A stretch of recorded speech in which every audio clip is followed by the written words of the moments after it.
I hear the beat. It's in my chest. Hello বন্ধুরা, good evening. তোমরা সবাই কেমন আছো? আশা করি তোমরা সবাই খুব ভালো আছো আর আমরাও খুব ভালো আছি। বিথিকাস ব্লগে তোমাদের সবাইকে অনেক অনেক আজকে আমরা যাচ্ছি অস্টিনে। আর অস্টিনে গিয়ে ওর ফ্রেন্ডসের বাড়িতে আমরা থাকবো। আর ওখানে আমরা স্যান অ্যান্টনিওতে আগেও ঘুরেছি, কিন্তু থ্যাঙ্কস গিভিংয়ে আমরা কোনো কিছু প্ল্যানই করিনি। তো তারপরে ভাবলাম যে চলো ওখান থেকে একবার ঘুরে আসি। তো তার জন্যে এখন আমরা রেডি হয়ে, মানে কালকে থেকে তো প্রোগ্রাম চলছে রেডির, তো সব কিছু গুছিয়ে গাছিয়ে নিয়ে গাড়িতে সেট আপ করে এখন আমরা যাচ্ছি অস্টিনের দিকে। আর আমাদের সময় লাগবে 4 ঘন্টা। হ্যাঁ, 4 ঘন্টা আমাদের লাগবে। তার মধ্যে যদি একটু থামতে তো হবেই, কারণ এতটা পথ একবারে তো যাওয়া পসিবল না। তো একটু থেমে যদি যাই তাহলে ওই আর কি 4 ঘন্টা 20-25 মিনিট তো লেগেই যায়। তো চলো যাওয়া যাক।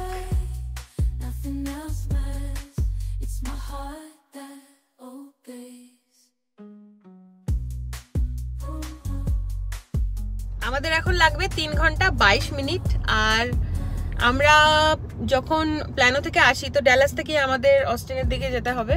তো ডালাসে এতটাই ভিড় ছিল, কিছু মানে অ্যাক্সিডেন্ট টাইপসের কিছু একটা হয়েছে, তো যার জন্য 22 কি 27 মিনিটের মতন দেখাচ্ছিল যে অনেকটা লেট হবে, মানে পুরো রেড লাইন হয়ে গেছে। তো তারপরে সেই হাইওয়ে ক্যান্সেল করে তারপরে সার্ভিস রোডকে সিলেক্ট করে এতক্ষণে আমরা পৌঁছেছি ডালাস হাইওয়েতে, মানে সেই ভিড় পেছনে ছেড়ে চলে এসেছি আমরা। তো এখন লাগবে 3 ঘন্টা 22 মিনিট। আমরা ওয়াকোতে এসে গেছি, ওয়াকোতে পৌঁছে গেছি। তো এখানে এসে একটা পেট্রোল পাম্প দেখে আমরা দাঁড়িয়েছি। এখানে যেহেতু পেট্রোল পাম্পের সাথে রেস্টরুম, মানে স্টোর থাকে, তো তার সাথে রেস্টরুম থাকে, তো এটা একটা সুবিধা। তো তার জন্য আমরা এখানে একটু দাঁড়িয়েছি, 5-10 মিনিট রেস্ট করে তারপরে আবার বেরিয়ে পড়বো। এখানে ডুগু খাচ্ছে leg piece, tandoori leg piece আর স্যালাড, সাথে কোল্ড ড্রিঙ্কস। আর আমরা এখানে নিয়ে নিয়েছি এখানে চিকেন লেগ পিস, স্যালাড। আর এখন খেতে খেতে সময় লাগবে 1 ঘন্টা 45 মিনিটের মতন। তারপর আমরা পৌঁছে যাব অস্টিন। অস্টিনে তো আমরা পৌঁছে গেছি। আর ভাইয়ার ঘরে যেতে এখনও লাগবে আমাদের 1 ঘন্টা 45 মিনিট। তো তার জন্যে আমি আর বাবু ডিসাইড করলাম যে এখনও 1 ঘন্টা 45 মিনিট, তো একটু ফাস্ট যাবার জন্যে আমরা এই যে এক্সপ্রেস লাইনটা বেছে নিলাম। এখানে কি হয়, এখানে 50-র উপরে তোমাকে স্পিড লিমিট রাখতে হবে। আর এই যে লাইনটা দেখছো, এই লাইনের মধ্যে আমাদের থাকতে হবে, মানে ওই পাশে নর্মাল লাইন আর এটা হচ্ছে এক্সপ্রেস। আমরা তো নর্মাল লাইন দিয়ে যাচ্ছিলাম, মানে নর্মাল রোড দিয়ে যাচ্ছিলাম, হাইওয়ে বাট নর্মাল। আর যেহেতু একটু কম সময়ের মধ্যে আরেকটু মানে আমরা সময় বাঁচাচ্ছি আর কি, তো যার জন্যই কিন্তু আমরা এই এক্সপ্রেস লাইনটা চুজ করেছি।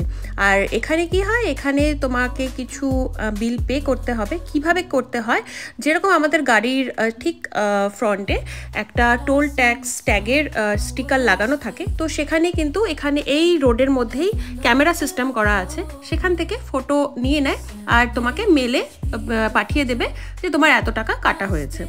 তো এটা খুবই সুবিধা, অল্প কিছুই, এমনই কোনো বড় অ্যামাউন্ট না, ওই $1-1.5 $2 এরকম টাইপসের। তো যাই হোক, তাড়াতাড়ি পৌঁছানোর জন্য আমরা এই রাস্তা চুজ করেছি।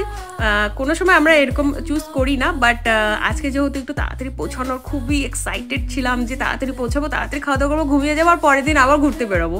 তো যার জন্যই কিন্তু এই প্ল্যানটা আমরা করেছি। তো যাই হোক বন্ধুরা, আজকের মতন ভিডিওটা আমি এখানেই শেষ করছি। ভিডিওটা যদি কিছু ভালো লেগে থাকে তো প্লিজ লাইক করে দিও। আর আমার পেজটাকে যদি তোমরা ফলো না করে থাকো তো প্লিজ প্লিজ প্লিজ ফলো করে দিও। চলো আজকের মতন টাটা, বাই বাই, সবাই ভালো থেকো, সুস্থ থেকো, বাই।